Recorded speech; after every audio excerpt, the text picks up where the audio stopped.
പിന്നെ എൻ്റെ മൂക്കിൽ വലിയൊരു തടുപ്പുണ്ടായിരുന്നു. ആ തടുമ്പ് ഞാൻ മരുന്നൊന്നും കഴിക്കാതെ തന്നെ അതെ ഇവിടുത്തെ ഉടമ്പടി തൈലം തേച്ച് അത് മാറി. പിന്നെ ബസ്സിൽ യാത്ര ചെയ്യുമ്പോൾ ഛർദിലുള്ള ഒരു അസുഖം ഉണ്ടായിരുന്നു.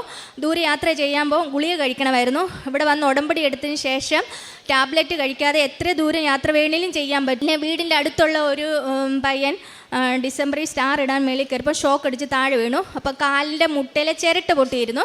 അപ്പോൾ ഞാൻ 3 മാസമാണ് പ്ലാസ്റ്റർ ഊരാൻ തന്നെ ഡോക്ടർ പറഞ്ഞ സമയം. ബുധനാഴ്ച ഞാൻ ഉപവാസം എടുക്കുന്ന ദിവസം ആ പയ്യൻ്റെ വീട്ടിൽ പോയി അതിൻ്റെ കാലിൽ ഉടമ്പടി തൈലം തേച്ച് കൊടുക്കുകയും അവർക്ക് പത്രം കൊടുത്ത് അവരെ കൊണ്ട് പ്രാർത്ഥിപ്പിക്കുകയും ചെയ്യും. ആ പയ്യൻ ദിവസവും മാതാവിൻ്റെ ഉടമ്പടി പത്രം വെച്ച് പ്രാർത്ഥിക്കുമായിരുന്നു. ഒറ്റ മാസം കൊണ്ട് പ്ലാസ്റ്റർ ഊരുകയും ഓരോ മാസം കഴിഞ്ഞ് ഇപ്പോൾ ആ പയ്യൻ നല്ലപോലെ നടക്കാൻ പറ്റും. ഒരിക്കലും നടക്കാൻ പറ്റത്തില്ല എന്ന് പറയുന്ന ഒരു കക്ഷിയാണ് മാതാവ് നടത്തിയത്.